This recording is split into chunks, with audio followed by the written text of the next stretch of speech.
Mem Zayin Amoud Bet.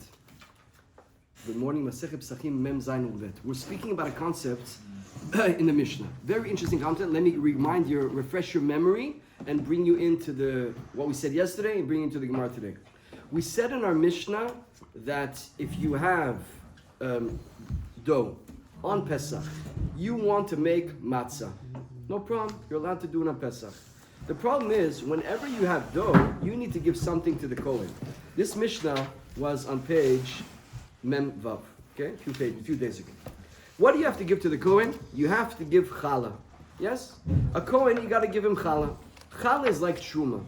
Now, that's usually no problem. If everything's good, you make your dough, before it rises, before it comes chametz, because it's Pesach, you take a little bit, you give it to Eitan, here's your challah, everybody's happy. The problem is, then you cook it, he cooks it, everybody's good. You're allowed to cook on Yom Tov. The problem is, what happens if as you're making the dough, all of a sudden you turn around and then there's a dead animal a little mouse, dead mouse in the bowl. What do? Now the whole dough became tameh.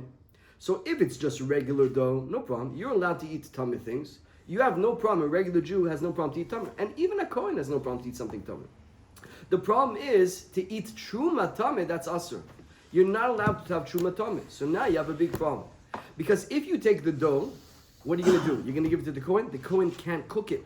Because you're only allowed to cook on Yom Tov something that you're going to eat. Since he's not allowed to eat it, he's not allowed to cook it. Maybe you'll burn it. You can't light a fire for burning truma on Yom Tov. You're not allowed to do that. So what are you going to do? You're going to let it rise? It's going to come chametz. So you're in big trouble. So there's two ways to look at this, Rabbi Yeshua and Rabbi Eliezer. Rabbi Yeshua says, you know what you do? You're allowed, b'diavad, to break a piece of the bread after you baked it.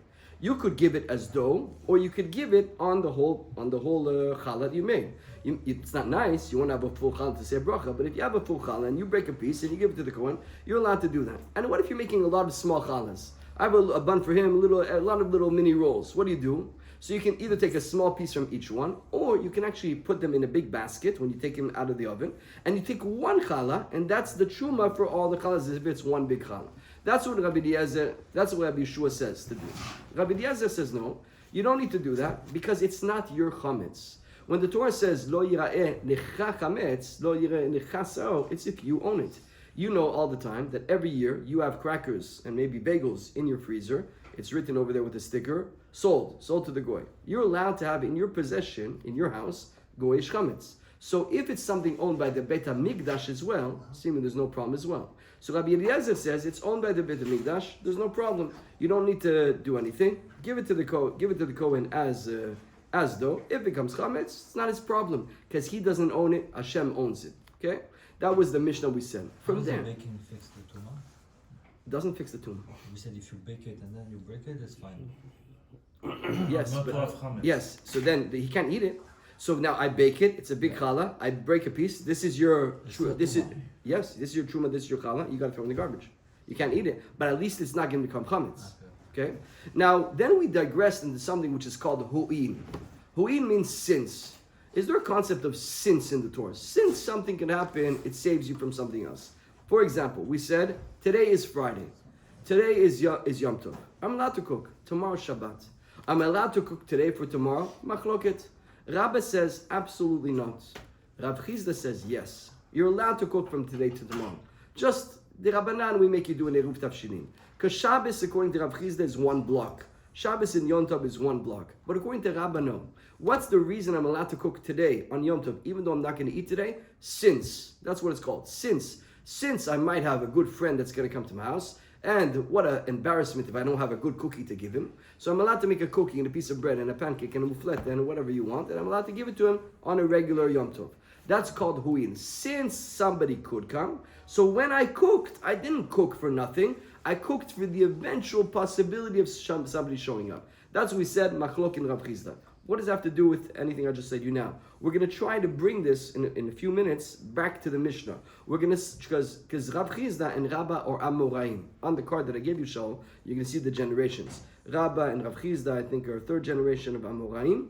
And if we can find the source of an early machlok in Tanaim, that's always preferable. Tanaim are completely authoritative when it comes to halakha. And if we find the machlokin in the Tanaim, we have rules how to paskin. Rabbi Eliezer over Rabbi Yeshua, or Rabbi Yeshua over Rabbi Eliezer, or Rabbi Akiva. So if we would know if it's a machloket tanim, it would make it much easier for us. We know that the discussion happened 200-300 years after it, but can we actually source it above? Can we say that this halakha of hu'in depends on the Mishnah of the matzah? Could we say that? Before we do that, we're just going to ask one more question, because we're going back and forth. Who's right? Rav Chizda's right. Rabba's right. Rabba says hu'in. Now we're going to ask a whole braita, and seemingly it's going to be a kushya on Rabba. Rabba, how could you say hu'in? So let's read it together. And it's in Mem Zayin Amoud Bet at the last one in line is itive. It's towards the top. 1, 2, 3, 4, 5, 6, 7, 8, 9. About 10 lines from the top. Itive. Mem Zayin. Itive Abaye. Abaye will challenge Rabba. Hamivasher gida nashe bechalav biyom tov ve'ochlo. So the guy did a lot of avirot over here. He took gida nashe, which is called, what is it called in English? The sciatic nerve. Sciatic nerve. Yeah. Wow. The sciatic nerve is forbidden to eat. We're not allowed to eat that. So if he took that and he cooked it with milk, so now seemingly it's meat and milk. Not only it's gida nashe, it's meat and milk. Biyom tov. When did he cook it? On Yom Tov. When did he eat it? Ve'ochlo. And he ate it on Yom Tov. Don't forget, when it comes to cooking, you're allowed to cook. But eating it is asur. Cooking on Yom Tov, something you're not allowed to eat, it is asur. And cooking basar v'chalav in itself is independent asur. If a guy works at McDonald's and he just cooks basar v'chalav, I don't eat it, it's asur. Basar v'chalav, there's 3 prohibitions. Benefiting, if you own it, I didn't cook it, but I sell it, you can't. If I cook it and I don't eat it and I don't sell it, I'm just an employee, it's asur. And eating, of course, is asur. So here, the guy, what did he do? He was mivasher gida nashe, I'm reading again. He cooked the gida nashe with milk on Yom Tov and he ate it. Loke chamesh, he gets 5 makot. Let's see. Loke mishum mivasher gid mishum mivasher gid b'Yom Tov. Number 1, you're cooking. And what are you cooking? You're cooking the sciatic nerve on Yom Tov, which you're not allowed to do. So that's not a cooking that is permissible. You're not allowed to cook something you're not going to eat. What else? And you also are eating the gid. I would like you to think, on one side, we just have one issur of cooking and one issur of eating. One issur of cooking on Yom Tov, one issur of eating the gid and Hashem. Another issur of cooking, basar v'chalav. You're not to cook basar v'chalav. Again, no one of eating. So we have 2 of eating. 2 of eating and 2 of cooking. Eating, basar v'chalav is asur. mishum havara. And one more, which is on the cooking side, which is lighting the fire. Lighting the fire is also forbidden. You're not allowed to light a fire in Yom Tov. Let's say maybe, even to transfer fire. That's when you light your gas or you light a candle, you take a candle from here, you just lit a new candle. So lighting a candle, if it's not for the purpose of Yom Tov, or lighting a fire, lighting a barbecue, it's asur in itself. If it's not for the purpose of cooking on Yom Tov. So the guy has 5 avirot. If we count the 5 avirot, what were they? One was, I want you to keep in mind, okay? One was Cooking. Mevashet gid, so cooking on Yom Tov. Here's my hand of cooking. One is loke mishum ochen, eating the gid, so 1 and 1. When we have on the left hand loke mishum mevashet basar v'chalav, again cooking in the left hand, so that's 2. Basar v'chalav, v'loke mishum ochen. Now you're eating basar v'chalav, 2 and 2, and then you have 1 more on the cooking side, which is havara, 3 of cooking and 2 of eating. So far so good. The Gemara says, "Iyamrinan hu'in." Now Rabba, what did you say? I'm allowed to cook today because maybe a guest is going to come. So say ho'in also on lighting the fire. Iyamrinan ho'in havara lo dechayev. You should not be prohibited. You should not get makot for lighting the fire. Because you could use the fire for your own purposes. Let's say it's very cold on Yom Tov. Or let's say you need to cook. Yeah, I lit the fire. It's true the guy cooked basar v'chalav. But I could have cooked a good piece of steak for myself. I could have made bread. So since you say I'm doing something which could be permitted, I didn't. But it could have been permitted, so it should be that it's not asur. Yeah. This seemingly is a kusha on Rabba. Rabba will answer back, no, you didn't get that brighter wrong. It's no isur of havara. Havara is permitted. Amar le apik havara ve'aid gida nashe. Take away the problem of havara, and put in gida nashe shenevela. There's no problem of lighting the fire, because you could use the fire for something else. The problem is you ate gida nashe. Gida nashe is nevela. Gida nashe, it seems according to him, seemingly, you get 2 avirot. You get non-kosher food. When a guy eats non-kosher, he's eating non-kosher. And he's also eating gida nashe. You can't eat Gidon Hashem, a kosher animal. If you take a regular good kosher cow, you can't eat the Gidon Hashem, we throw it out. But if you take a pig and eat the Gidon Hashem, so you get the Avera of pig and you get the Avera of Gidon Hashem, so there's no problem with me, because really the 5 Averot over here of Gidon Hashem. The problem is with this, is we just went from 3 to eating and 2 to cooking. And we have another Kabbalah, V'hadetanichia, Rabbi Chia lokin 2 al achilato, v'shalosh al bishlo. No, because that Braita has another statement that the 5 Averot are 2 on eating and 3 on cooking. The way you just did it now is 3 on eating and 2 on cooking. So yeah, v'shalosh al bishlo, v'ita shalosh al achilato mibare. Era apik havara ve'ain atze mukse. You know what? It's true. Take away the Gidon Hashem, take away havara, take away the Gidon Hashem. It's not a problem. Gidon Hashem is not 2 Averot, it's only 1 Avera. And the problem is you took mukse wood. Mukse, what is mukse? Mukse is anacha, which we're going to see. It says here Deraita, really it's a Derabanan. But mukse is something that Chachamim were very scared that if we let you touch everything on Shabbat and Yom Tov, you're going to do Averot. If you're allowed to touch a pen on Yom Tov, you're going to start writing. If you're allowed to touch a phone, a phone might be mutar to touch, by the way, if it's a clock. But don't touch it. But let's say you're touching things, scissors, you're going to start cutting. Paint, you're going to start painting. I'm just moving it, I'm just playing with it, it's nothing. You're going to start doing things. So we make you that you can't touch a lot of things. And also to remember the sanctity of Shabbat. If you're allowed to touch everything, you're going to forget Shabbat. Well, here it seemed to say Doraita. That's what the Gemara says. Here, Mukse, so what did the guy do? He took Mukse, c'est mise de part, mise à part. Mise à part. Ça veut dire, for example, Yosef, a rock is Mukse. L'argent, c'est Mukse. Mukse, c'est des choses que Shabbat, on n'a pas le droit de toucher. You're not to touch them. Séparé. You're only allowed to touch on Shabbat your clothes, books, food, or a lot of reasons. You might carry it. Rabbi, I can use a hammer if I want at the Shabbat table. You have to prepare it before Shabbat. So that's exactly what we're going to talk about now. Let's give a more simple example. You have a big rock. A rock is mukse. But now, in the weekday, when we have people coming in and out of we need to use it as a doorstop. So I take the rock, I put it a doorstop. Now it's not a rock anymore. It became a doorstop. So now I'm allowed on Shabbat to move it. A hammer. I have a knife here for making a kolmus. Or a shochet has a knife. He only uses it for the shrita. I only use it for my feather. I don't use it for cutting a banana.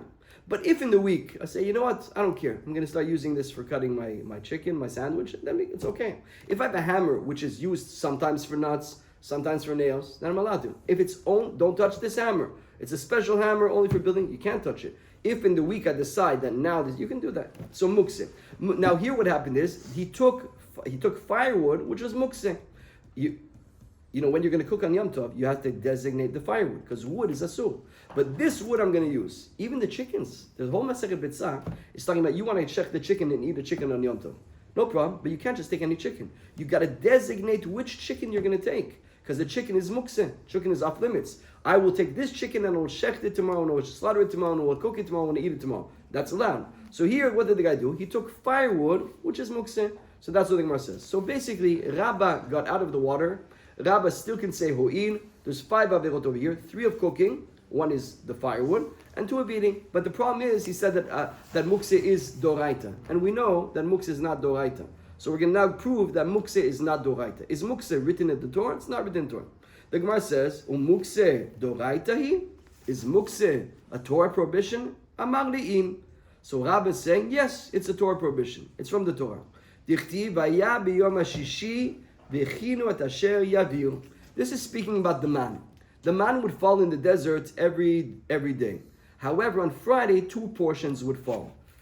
You're not supposed to work on Shabbat. And don't worry about not working Shabbat. Because the money you're going to get, it's going to come to you. You're going to get double in the week. And on Friday, they will get 2 portions of food. V'chinu et asher yaviu. Go and take the food for Friday for tomorrow. From here, we use this as an asmachta. Even though it's not talking about mukse. Min Torah, Chachamim use it, the halacha, the Rabbanan, to show you that we have some way to rely on mukse that really is from the Torah. But here, Rabbi is saying it's doraita. Why is it mukse? I don't understand V'chinu et asher yavu. Like I just told you, you want to use the rock shell? You can't use the rock. You got to prepare the rock. V'chinu et asher yavu. You got to prepare what you want to use on Shabbos. That's what it says. V'chinu et asher yavu. Now, don't forget, you can have something which says don't do it. It's assumed, but we need to say a warning. Meaning, here's the prohibition, and we need to have a warning. Many times you have lo taseh. Don't lo taseh kol melacha. Don't do melacha on Shabbat. And if you did it, mot yumat. We tell you what's the problem, but we need to have a warning. Always in the Torah, we tell you what happens if you did it, but we need to give me a warning. Like you tell a kid, hey, what are you doing? You did that. He said, they never told me I'm allowed to do that. Now I tell you, don't do it again. So where's the warning? The Torah says, lo taseh kol melacha. Lo taseh kol melacha. The kol over there seems to be saying, don't do any melacha, even mukse. The Gemara says, Amar le ve'at damat. So who's saying this? This was Rabbah. The Gemara says, 1 second, Rabbah, you told us. Ha'at damat ba'i mine merav chizda. Ve'amre ba'i mine Rav Huna. Some say, well, you asked. You told us. I asked Rav Chizda. Some say, or no, really was, I asked Rav Huna. You, Rabbah, you asked. Hevise me'afar v'shachato tamid. Now, in the Beit HaMikdash, it's the same thing. You want to bring a korban. You have animals that are prepared. Like I just told you, Yom Tov, you want to eat this chicken, you got to prepare this chicken. However, if it is going to be the korban, the Kohen wants to bring a tamid. A tamid is a korban that's brought every day in the Beit HaMikdash. One in the morning, one in the afternoon. Now, does it have to be an animal that we designated? This sheep, by the way, what do we bring? Is we bring a sheep to a ram. There's a sheep that is 1 year old. It's called the keves. When it gets to a little bit more than 1 year and 1 month, it's already called an ayin, and we bring it in the middle. We bring it where it's, if I'm not mistaken, 1 year and 1 month. We're going to see in a second. So you got to bring this animal. What if you don't have any more ones that you prepared? We have one, but there's one in the field over there. It's mukse. We didn't prepare to bring it before Yom Tov for the korban. Are you allowed to bring it? That's the question that Rabbah asked Rav Chizda. And what did he answer? Hivise me'afar v'shachato tamid b'Yom Tov. Now, if they brought a korban which was mukse and they shecht it on Yom Tov, is it kosher? It's not kosher. Ve'at amartanan, and you told us that Rav Chizda answered, Allah, se v'lo abicho. So now he's quoting a pasuk. Look in Torah or Gimel. The Torah is it's brought in Yechezkel. It's a little bit of a remez on what the korban has to be.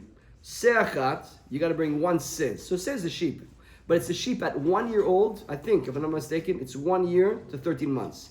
It's 12 to 13 months. Se'achat minatzon. So you're going to bring one sheep from the tzon. Mina matayim, from the 200. That doesn't mean, that's hard to understand what it means. We'll see in a second. Mimashke Yisrael, from the drink, from the food of Am Yisrael, owned by Am Yisrael. So you're going to bring for an oil and shlam. These are the type of things you got to bring a korban. What does that mean? So Rav Chizda gives a drash on that whole braita. Here's what it says. So it says, se velo bechor. It's got to be a sheep, and it can't be a bechor. There's a whole limit in Rashi how it works, because se can be a male or female can't be a bechor. Basically, you got to you can't bring a bechor. I'll explain. When you are a person and you have animals, you got to give certain things to the Kohen. Certain things you have to give to a Kohen as a gift. One of the things you have to give to a Kohen as a gift is a bechor. Whenever you have a sheep and it gives birth, the first baby that it gives, a sheep could probably have 10 kids, maybe 12. I don't know how many children a sheep could have, probably a lot. The first one belongs to the Kohen. Can I bring the bechor as a tamid? You cannot. You're not allowed to bring that. So se v'no bechor. Achat v'no me'eser. One, and not from Maaseh. Another thing you have to do, that you have to give to the Kohen, is that every 10 animals that God gives you, you got to give one to the Kohen. So you're doing business. They call them ashterot. In Torah, they call the sheep ashterot. Because the guy who had money was dependent on the sheep. The more sheep you got, the more money. You get the milk, you get the babies, you get the shearings, you get a lot of money with sheep. You become rich with it. So you would take all your sheep, you would put in one big deer. A deer is like a fence up there. You'd have a little space, and you gotta take them out one by one. 1, 2, 3, 10 for the Kohen. 10 for the Kohen. You count them all, and you give to the Kohen. So can you bring that as a communal korban, as a tamid? You cannot. Echat v'no mineser. What else we have? Minatzon v'no minapalgas. It has to be tzon, and it can be palgas. Palgas is, says Rashi. Do we have a palgas over here in Rashi? Down. Yeah. The last Rashi says. No, Likutei Rashi. What does he say with that? כבש בן שנה, בתוך שנתו קרוי כבש, ואיל משעברו י"ג חודשים שנכנס חדש שלם, בתוך שנה שנייה קרוי איל. עד עולם. פלגס בתוך חודש ראשון של שנה שנייה. Very nice. So you can bring it from In between. 12 to 13. You can bring it before, you can bring it after, but you can't bring from the 12th month to the 13th, שנה, that means from 12 plus, meaning 12 months. 12 months. Yes. Yeah. You can bring it till 12 months, you can bring it from 13 months. You can't bring it from 12 to 13. Okay. רק נערה. Minatzon. From the tzon, but not all the tzon. You can bring from your flock, but not all the flock. No Velo min teenager. hapalgas. Huh? No teenager. Not teenager.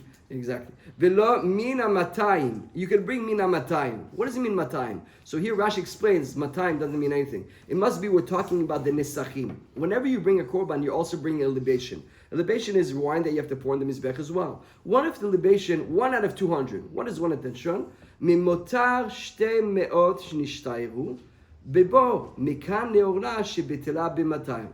Basically, let's say you have the wine that become tameh, and let's say maybe orla got mixed up inside of it. What is orla? The first 3 years of any tree, of any plantation, is off limits. You're not allowed to use it. First 3 years, the 4th year you can bring the juicim. So let's say that got mixed up in something. Some things you have a bitul, and some things there's no bitul. Chametz and Pesach, no bitul. Basar b'chalav, bitul achad b'shishim. From here, the Gemara darshans, if I'm not mistaken, that the bittul of Orla is 1 in 200. So you can bring 1 of 200. We're still going to get to what we want to know, but if you have Orla wine that went into your regular wine, you can still bring it if it's 200 times more the Orla. What else do we have over here? Minamutar, and this is what we wanted to get to now. We're speaking of Muksi, right? Minamutar l'Yisrael, mimashki Yisrael. He said you're allowed to bring from the drink of Am Yisrael. You're allowed to bring wine from Am Yisrael. What does that mean? For whatever is mutar l'Yisrael. You're talking about a korban. Whatever a Jew could eat, you're allowed to bring. What can a Jew not eat? Mikan amru en mivin nesachin mina tevel. You can't bring nesach hayayin from tevel. Tevel is, it's not orla. You did 3 years, you gave, first years you didn't touch it, you're good to go, you harvested everything. You didn't give truma, maser rishon, maser sheni. That's called tevel. Before you have tithe something, that's called tevel. Can I bring this wine? Who has wine for this bech? I have. But wrong, Rabbi, it's not. It's tevel. What does it mean? I didn't give it to the Kohen Levi. You can't use it. We don't bring. Why? Because the pasuk says you got to bring mimashke Yisrael, from a Jewish drink. If a Jew could drink it, it could go to the mizbech.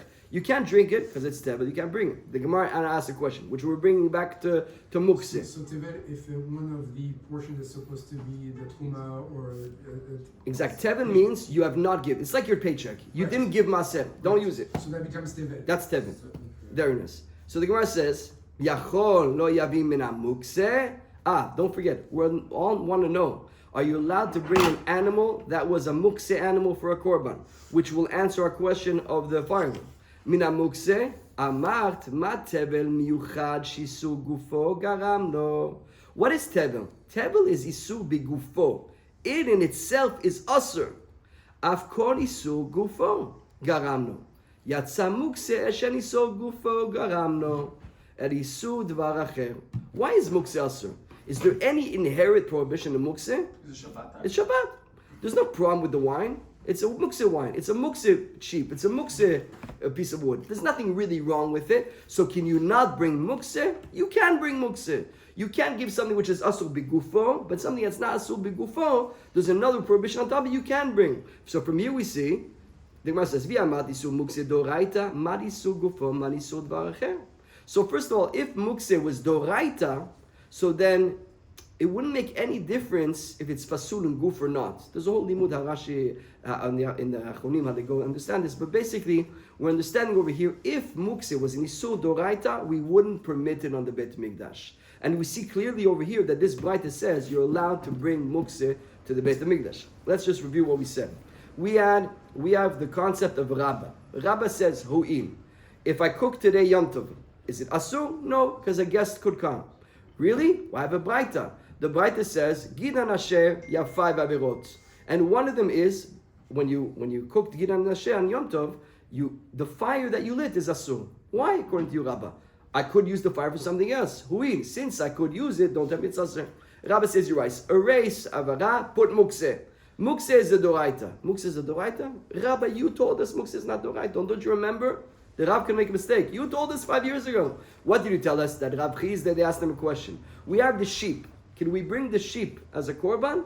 It was a muktzeh sheep. Nobody designated it before Shabbat to bring it. And you told us, Rabbi, you're allowed to. Second problem why muktzeh can't be doraita is it says over here, ve'od, very simple, ha'atu da'amart chiluk menachot de Shabbat, then chilut menachot de Yom Tov. On Shabbat, did you know that if you forget a Shabbat, and you do many averot, you light the fire, you do borer, you draw, you bake, everything you want.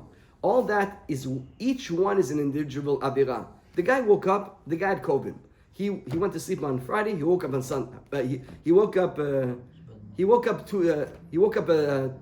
days later, but he missed a Friday. He woke up on Shabbat, so he thought it's Friday. And he starts to do all kinds of melachot. He's painting, he's writing, he's drawing, he's driving. He says, it's Shabbat. What? So he's shogeg. Every melacha he did is asur. Okay?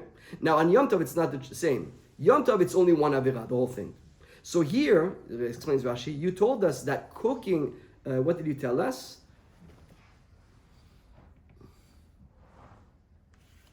Yom Tov, we said there's two problems of Motzeh, Mukse and Mishum Mivashed Gid Be Yom Tov. So now, in the 5 averot we said, one is cooking on Yom Tov, and one is the Mukse on Yom Tov. And that's 2 different averot on Yom Tov. But Yom Tov, you only get 1 avera for the whole thing. So that's another reason why it can't be that of the 5 it's Mukse. So the Gemara says very quickly, you're right, it's not Mukse. Mukse is a derabanan. For your knowledge, Mukse is a derabanan. This is coming out from here. It is a derabanan, and the Gemara says that a Rabba is going to have to put something else inside out of those 5 averot, and what are they? So the Gemara says, Ella, api kavara, 3rd big lines in Memchet, in the middle. Ve'aid atzeh shira. You're right. You know what the guy did? He took firewood from avodah zarah. So firewood from avodah zarah, burning it is asur on itself. It's another azara. Ve'azarata me'acha lo yidbak bi'adecha me'uma min acherem. You cannot hold onto anything which is avodah zarah. The Gemara says, "Amar Ravacha bered Rava v'Abaye v'nalkin nami mishum lo tavitu avad betecha." The problem with that is that usually in avodah zarah you have 2 avirot. Avodah zarah, you have 1 avera, you have 2 avirot. Sometimes you could be doing avodah zarah, and there's 2 prohibitions in Torah. So if it's true that it's atzias avodah zarah, he should have 6 and not 5. So the Gemara says, Amar Rafa.